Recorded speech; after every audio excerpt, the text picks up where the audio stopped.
Welcome to Essex Wildlife Trust's last webinar for our Urban Wildlife Champions and Wilder Communities for 2022. I am Danielle Carbott, the Wilder Communities Manager at Essex Wildlife Trust and lead on the Urban Wildlife Champions and Next Door Nature projects. So thank you very much for joining us today to celebrate our Nature Neighbours campaign. It is certainly much chillier today, so I've popped on my warm Christmas jumper for some festive vibes. I hope you too are wearing something warm whilst watching today. If you do start to feel cold halfway through the webinar and need to move around to warm up and end up missing something, then not to worry, this is being recorded and will be available to watch in the next Urban Wildlife Champion newsletter. And as usual, because this is a webinar, you will not be able to turn on your camera or microphone. But if you have any questions, please put them in the chat as we go along, and I will try to answer them at the end. You can also email me with any questions if you think of them at a later date. So session 7, don't know why it says session 4 on there, apologies. Session 7 this morning will focus on hedgehog highways. And there really is a growing community of hedgehog lovers across the UK. And so I'm really pleased that we are now receiving requests around support for community-led hedgehog campaigns right here in Essex. So for some of you on the webinar today, this might be a new area of interest. So to begin, I'm going to dive a little deeper into hedgehogs themselves and also why they need our support. But first, here is a video of a hedgehog from Kate Hayward, our Biological Records Centre mapping assistant. They are established residents in her garden, and this is just one of the wonderful videos that she has managed to capture. Enjoy.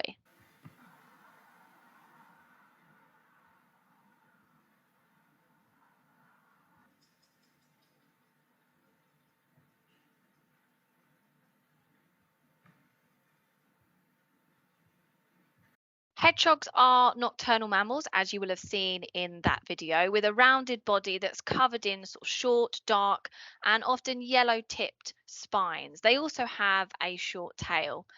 During the summer months, they spend most of their day sheltering under loose nests of leaves or moss and grass. And then during the night in those summer times, they tend to forage and feed on invertebrates, particularly around our gardens.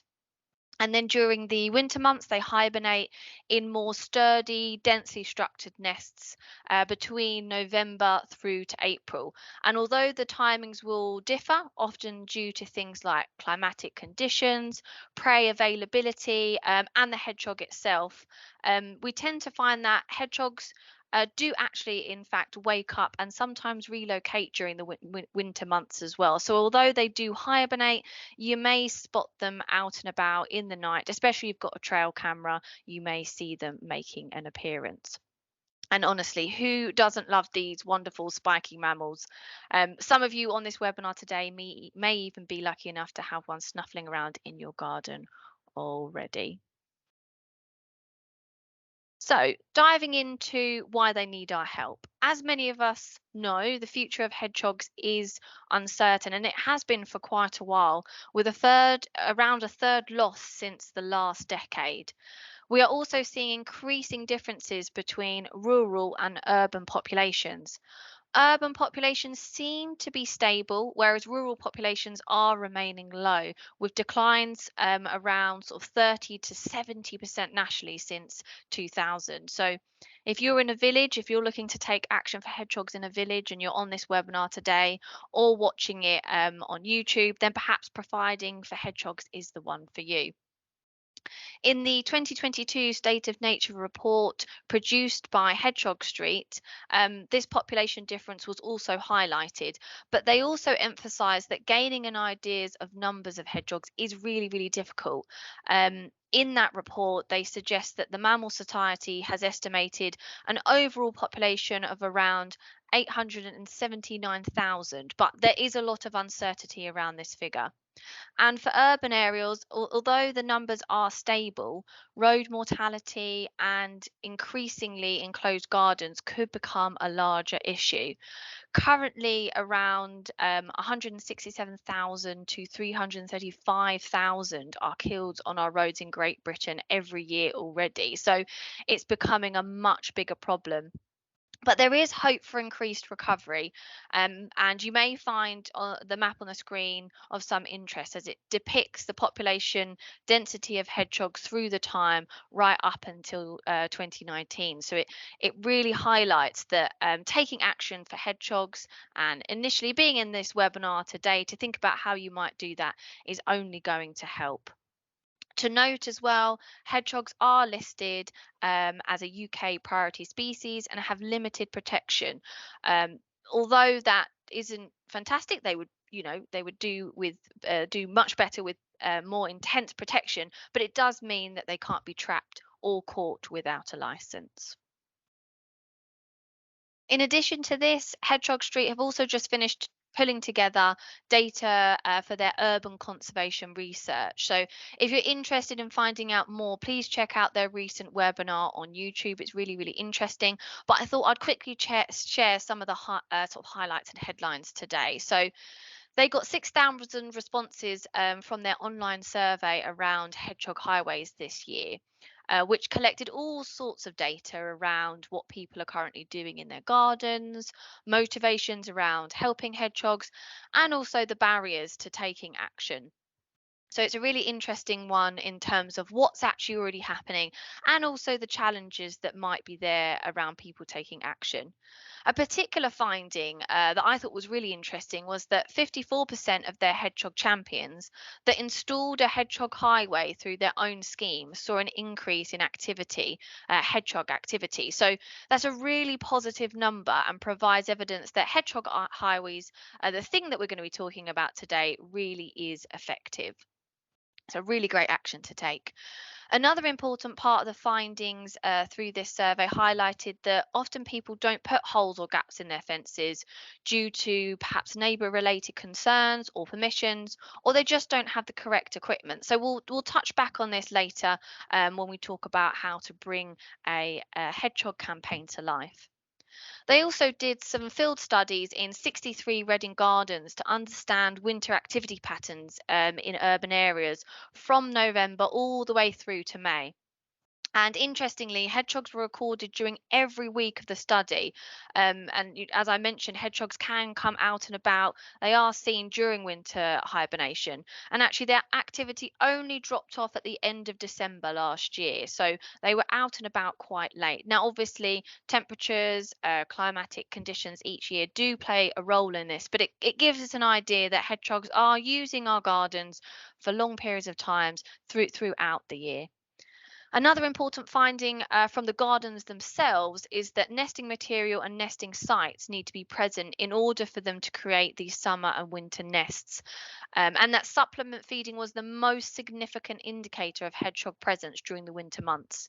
The webinar does go into more detail around these implications, so I won't go into those today, but another reason why thinking about gardening for wildlife, particularly with hedgehogs in mind, is important.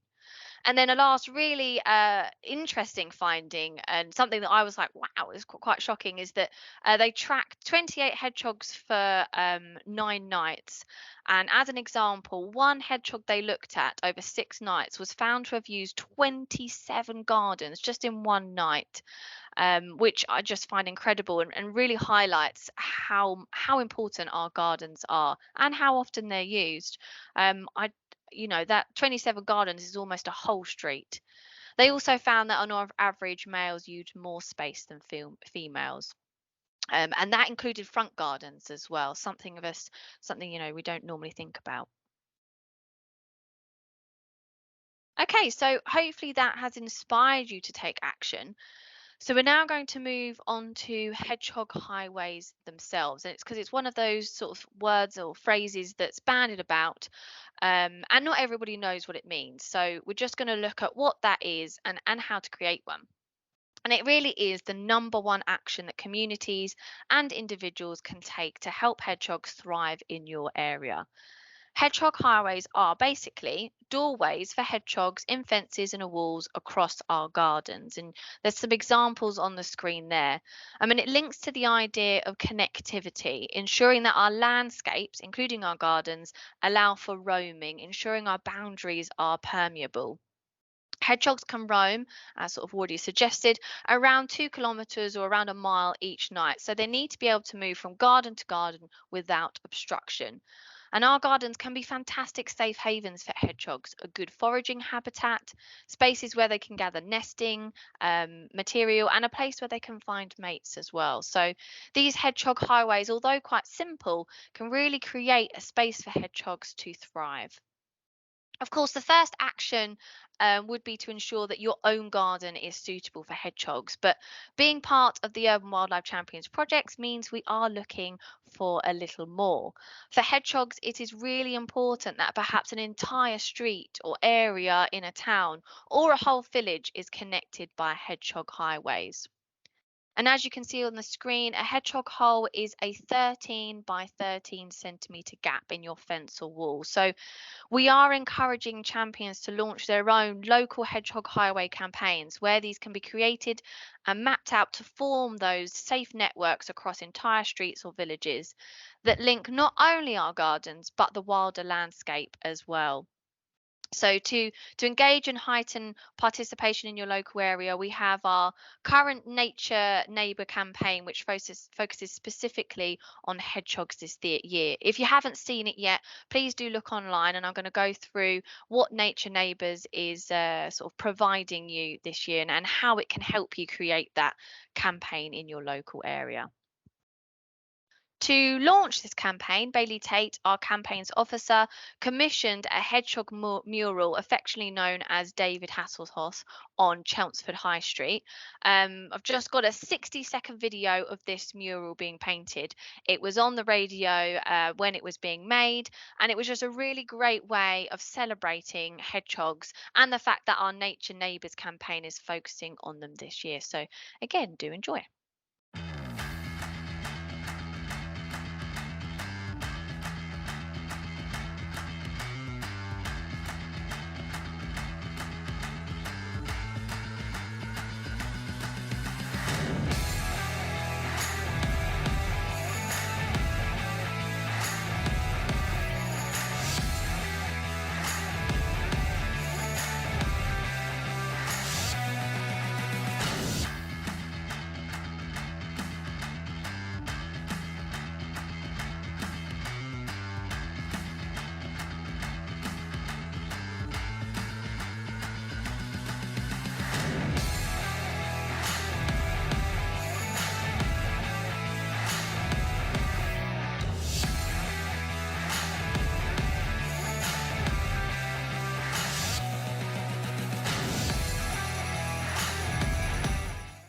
So if you haven't seen it in real life already, I would certainly recommend it. Go and have a look at the Hedgehog mural in Chelmsford. And for the campaign itself, you can go onto our website and log your hedgehog hole or gap, explore ways to build hedgehog houses, and check out our free booklet on how to discover and take even more actions. I'll just show you here. This is our hedgehog hole map already. It's filling up with lots and lots of pins, as you can see. So it's a positive start to everyone's hedgehog highway journey. You may see there that perhaps there's already holes being created in your area for a hedgehog highway, or perhaps your area is lacking. It's a good way to have a look to see what's already going on in Essex. So now you know what a hedgehog hole is and what a hedgehog highway is. You may be looking for guidance around how to launch and implement a hedgehog highway campaign in your own locality. So we are going to be looking at that in this webinar today.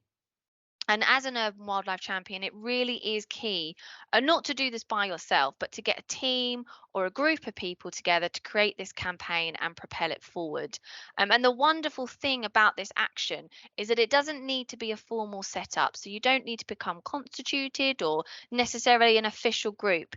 It can be done just as a sort of, a street that's interested or some enthusiastic people in your town or village. Although for some of you, you may already have a a local group you're part of, and your connections could be used to create a hedgehog campaign through that. Either way, get as many people as you can from your local area involved. And that means that you might start by leafleting or letter dropping your street or area to gauge interest.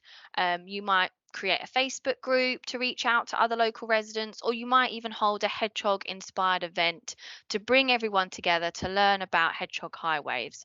However, you want to do it, and all three of those suggestions have their pros and cons. You want to bring your community get together with the key message hedgehog highways and creating those through the town, through the street, or through the village. And as I've mentioned, to help you, please do use our Nature Neighbour resources on Essex Wildlife Trust website. Share this webinar as well. It'll be recorded on YouTube. But I would also suggest linking to Hedgehog Street, a really great website that's got some really fantastic resources on there that can help you push your campaign forward. And also check out British Hedgehog Preservation Society leaflets. There's some really interesting information on there that you can use and share with your local community. But as always, the Wilder Communities team will be here to support you do this. So do get in touch if you've got questions or need help bringing your campaign alive. We can talk about, a plan to get your information out there, to bring your community together, to create a live campaign, whatever it might be. Let us know and we can support you. For some groups or teams, once you've joined and once you've got that engagement and participation, before a Hedgehog Highway network is set up, you may actually like to create a distribution map of where the hedgehogs currently are in your area or where they are absent or lacking. You could ask garden owners in your locality to survey for hedgehogs to almost give you that baseline data. As I've said to you earlier, there is some research around urban conservation, and there's some pockets around the UK that have had specific studies done on them, like Reading. But information could be scarce in the area that you live in, so it might be an idea for you to actually gather that yourself. And on the screen here, I've just put up some simple survey questions, and you could start with a simple one to capture numbers. So you could do this through actual paper surveys that you deliver through doors or through a free Google form you send out via email or text. So that top box is just some really simple questions. So have you seen a live hedgehog in your garden in 2022 or 2023, whichever one you want to focus on? And then I've put, if yes, please provide a postcode, because that will give you an idea of where that is. And then another really simple question: have you seen a dead hedgehog in 2022 or 2023? And again, if yes, please provide a postcode of the location. And that will just give you an idea of perhaps where hedgehogs are struggling to roam. It might be that there's a busy road, and so there needs to be more gardens connected so they avoid that busy road. Or it might give you an indication of where hedgehogs are present at the moment. You could even go further than that and gather more in-depth data, such as asking in which month did they see a hedgehog, and whether there are any locations that they repeatedly see dead hedgehogs. Again, some really important information that you can then springboard from. And also, what are you already doing to support hedgehogs? It's best not to assume that nobody's doing anything. It might be that you've got a handful of people in your street or town or village already taking action, and it might be that you can share them as a fantastic example or bring them into your group to help spread awareness of what actions to take. This data will really help you, once you've collated it, understand where the need for a hedgehog highways is and where the best places for connection could be. I was at a small village last week, and they were thinking about doing a hedgehog campaign, and there's one road in particular that they think is really quite dangerous for hedgehog crossings, and there's been a few incidents. So we were looking at, is there another way that hedgehogs could get around the village? Is there holes in fences that could be put that are adjacent to fields or recreational grounds that help them avoid those, busy areas, and avoid, hopefully, mortality on the roads. Um, and it might also help you expand where the hedgehogs can roam. If you've already got an area that's got some hedgehog highways and hedgehog holes, and the survey shows you that there's a sort of hotspot, then it might help you expand that area. Or in fact, it might help you look at that an area where there's absolutely no hedgehogs at all, and you're looking at connecting up and providing them with more space. So really, I think getting that baseline data in and sending out those surveys to get an idea of what's happening in your local area would really be beneficial and help you springboard in making a campaign that's hopefully going to create real impact. And also, it is also a great way of getting others initially interested. A survey can be an easy way to participate and engage, and it's kind of that first initial step that some people might take in participating with Hedgehog Highways. Now, obviously, I've already mentioned our own Essex Wildlife Trust map, but you might also want to check out the Big Hedgehog map to see if anyone in your area has already logged a hedgehog sighting. Here is the example of the Big Hedgehog map on your screen. I mean, it can be a really good starting point. It's run by Hedgehog Street and has huge amounts of data on it. So you can see there, I've just taken a screenshot of an area in Essex, and there's lots going on already. There's lots of reportings of live hedgehogs, some reportings of dead hedgehogs, and then also where there's already hedgehog holes as well. So if you aren't going to do a survey, perhaps this is one to look at least give you an idea of what's already going on in your area. So once you have completed the previous step, or if you decide to do the previous step of going out and surveying the area for what's already happening, the creation of the hedgehog highways is, of course, themselves the main aim, and in some facts, the more exciting bit. So with your team or interested group, you may like to start thinking about how you might help others actually create holes and gaps in the fences. For some, this may be tricky due to the lack of equipment. Obviously, as you can see, there's a step-by-step guidance we'll go through in a minute, but there, they do need a saw or something similar to create that gap, particularly in a fence. They might need something more specialized if they've got walls as well. So thinking about how maybe people access that equipment, and maybe getting people who are capable of using that equipment to support them. For others, new fences with concrete bases may cause barriers, and you may also just need to generally encourage or persuade local people to create hedgehog holes. As mentioned before, many people don't create hedgehog holes due to concerns around neighbours or potentially, getting permissions to get that hole in the fence. And this goes back to that idea of spreading awareness around hedgehogs through a campaign, which is really important. And sometimes sharing how wonderful hedgehogs are often can work. They're one of the most loved mammals in the UK, and often people can be thrilled to know they're using and roaming their gardens. And sharing your passion, your knowledge, anything at all around hedgehogs, and pointing them towards resources and sharing how you created your own hedgehog hole can make a real difference. And it's about making that action as easy as possible. So as I mentioned here on the screen, you will see 5 simple steps that can be used for the hedgehog hole creation itself. And of course, this is used for the sort of normal wooden fence panels. If your fence panel, as I've mentioned, has a concrete block or a gravel board, which is very common now, you can still use this five-step guidance, but then get a ramp up to the hole itself. So hedgehogs, are more than happy to use ramps, and then you're not having to create a hole in the concrete itself, which is a much harder task. But the hedgehogs can use that ramp to then go through the hole that you've created in the wooden part. I've got sort of 2 holes in my garden. I've got one with a ramp, and then at the back, the concrete slabs weren't put in that brilliantly. So actually, a tunnel was created in the soil as a sort of hedgehog hole or a hedgehog tunnel, which is being used as well. So, there's lots of different ideas you can come up with.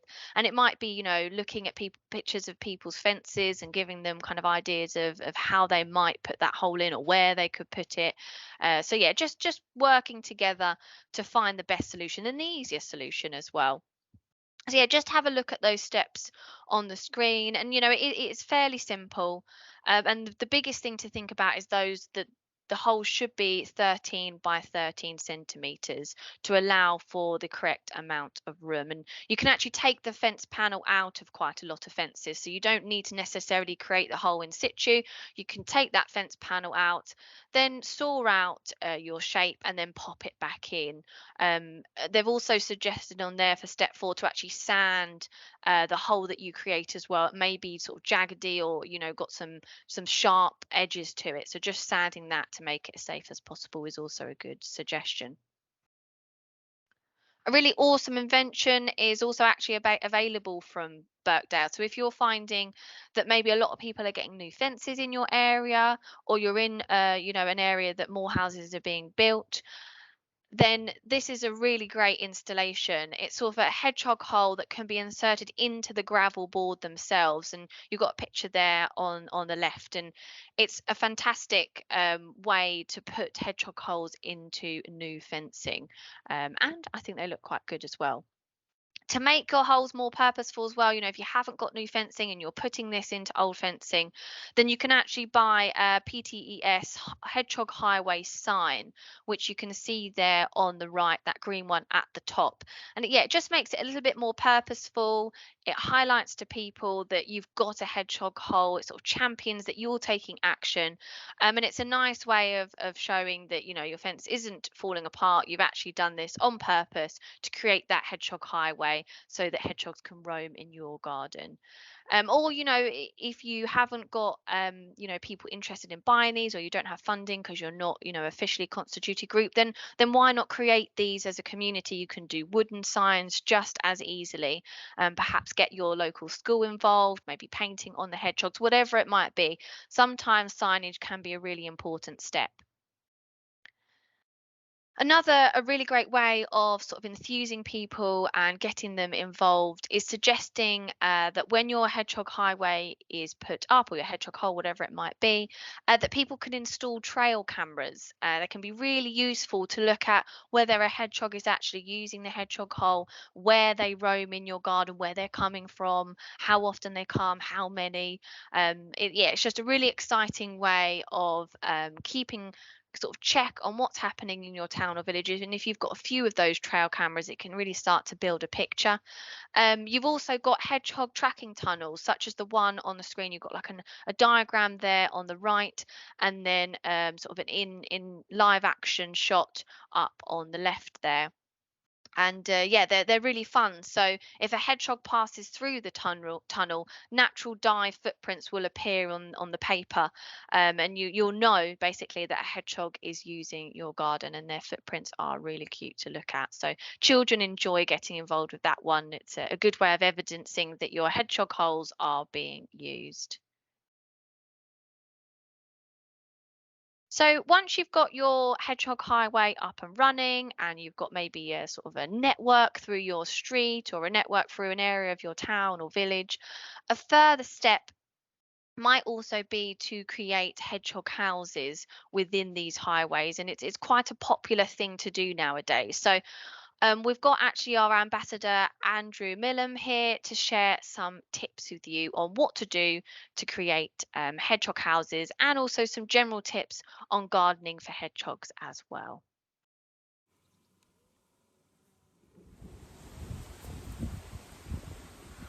Hello, I'm Andrew Millam, a nature writer, forest school leader, and Essex Wildlife Trust ambassador.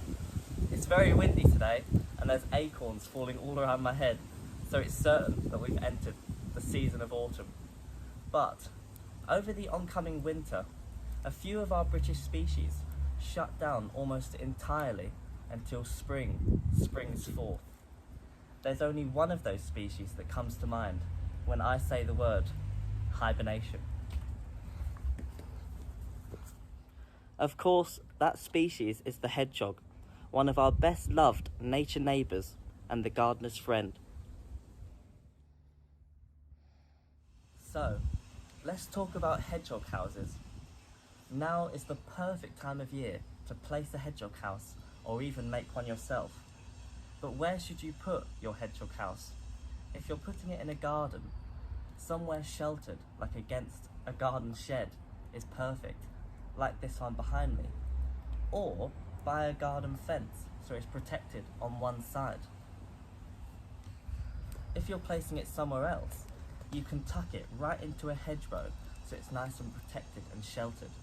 You want it to be dry, relatively warm, shady, and you want to position the hedgehog house, the opening of it, away from the prevailing winds so the winds aren't flowing right into the house and making it really cold.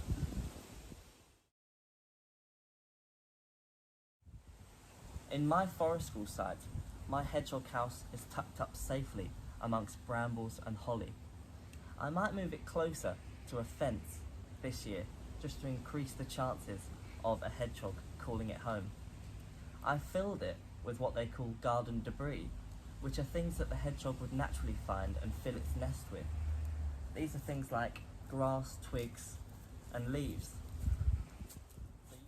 Another great way to make life easier for hedgehogs is to create a ground level hole in a garden fence. We might make one right here. This creates wildlife corridors for hedgehogs to explore, find food, nesting materials, and to meet other hedgehogs. Just make sure you ask the neighbours first. My fire is about to go out, but that doesn't mean the light has to go out for our prickly friends. So, let's get our hedgehog houses prepared and welcome them back into our gardens. If you'd like to learn more, be sure to check out Essex Wildlife Trust's new Nature Neighbours campaign, which looks at supporting and protecting our most vulnerable species through the colder months.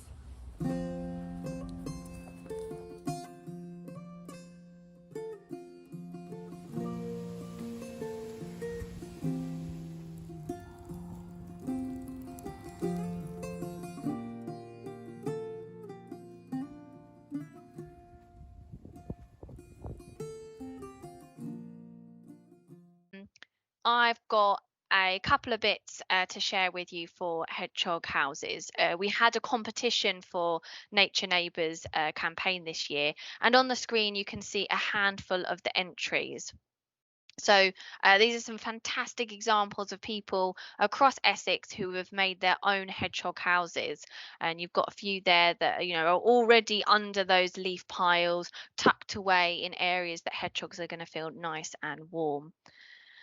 Hedgehog Street in 2017 did sort of a hedgehog housing census. So, alongside those examples on the screen, I'm just going to share some tips around the placement of these. So, it was found that they're more likely to be used when they're on a hard surface. I'm not entirely sure why that is the case, but more hedgehogs were using hedgehog homes on sort of hard surfaces, on your patios, things like that, or your decking, than they were sort of in flower beds and things like that. It was also found that they were more likely to be used when the entrance orientated towards the south, and that's because of warmth. They're hibernating in the winter. They need to be in a warm, dry place through those months. So south facing is their best option. And again, that also points to the fact that they don't like it to be facing an open area. So these three examples on the screen here are great because they're not sort of by themselves in an open, sort of maybe vulnerable setting. They're up against the fence, they've got kind of nesting materials around them, and they're not open to predators. And they were more likely to be used as well when there was bedding material near or around those hedgehog houses, such as piles of leaves or garden cuttings. So the hedgehogs could use those to fill up the hedgehog house for the winter and summer winter hibernation and through the summer months. It was also suggested that if you are using feeding station for hedgehogs, then it was also advised that that feeding station should be in a different location to the hedgehog house itself, so as not to disturb the hedgehog if other species are using that sort of feeding station, or to ensure that the hedgehog's not disturbed over the sort of winter hibernation, and just so other hedgehogs can actually get to the food without disturbing the other hedgehog in the hedgehog house. So making sure they're at different locations is a really good way forward. Interestingly, they also found that homemade hedgehog homes were more likely to be used, and perhaps that's due to the use of untreated wood, I don't know, or just generally because they're more creative. But it definitely highlights the fact that making your own is the best way forward. It's also really important to make sure that hedgehog house designs are safe for our hedgehogs. They need to be stable, they need to be warm. So hedgehog houses like the one that I've got in the middle there with the big sort of red circle and line through it are not great. These can be easily moved by predators. They're drafty, and there are also some concerns around hedgehog spines getting caught in material like the one on the screen there. So it really is important to think carefully about where your hedgehog homes are placed and also what they're made of. We've got a fantastic video on our YouTube channel of one of our other ambassadors who's making a hedgehog home in their back garden, and they actually use a brick to make sure that the roof is securely and stable, on top of that hedgehog home. Some hedgehog homes as well do well with sort of a slanted roof to make sure that the rain is running off like our own houses. So yeah, lots of things to think about, but can be a really good extension to hedgehog highways. And if you've already engaged a lot of people and you want to engage, young children or schools, then actually creating those hedgehog highways is a really good next step to make. And yeah, so sadly, that now brings us to the end of our hedgehog focused webinar. I've kept it a little bit shorter today to make sure that we don't all get cold while sitting and listening. But thank you very much for coming along, and I hope there will be many more highways for hedgehogs popping up across the county. But before we log off, I just wanted to say that obviously our 2022 programme of workshops and webinars has now come to an end. This was our very last one today. But those that are signed up as an urban wildlife champion will have received a survey for our 2023 programme. It's currently in development, and I've sent out a survey to get an idea of what our champions want and when they want it. So I want to know what sort of learnings you'd like for next year, and also the best time for things like webinars and workshops, whether that be in the morning, the afternoon, the evening, the weekend. So do check that out and complete it for me by the end of the year. I will be collating the results in January and using it to shape how we move forward in 2023. If you've misplaced your email or can't find it, a link to the survey will be sent out in our next Wildlife Champion newsletter. You will see this arriving in your inbox around sort of the 13th or the 14th of December. So, yeah, have a look and definitely let me know what you'd like for next year. And as always, I've left a little bit of time for questions. So if you haven't already, please do pop them in the chat. If you can find it, the chat function is just right at the top. It's like a little bubble. And I'll do my best to answer those today. And if if you need to get in touch, you've got ideas of a campaign, you need help pulling that together, then let us know. But if you don't have any questions, then yeah, Merry Christmas and a Happy New Year. Hopefully speak soon.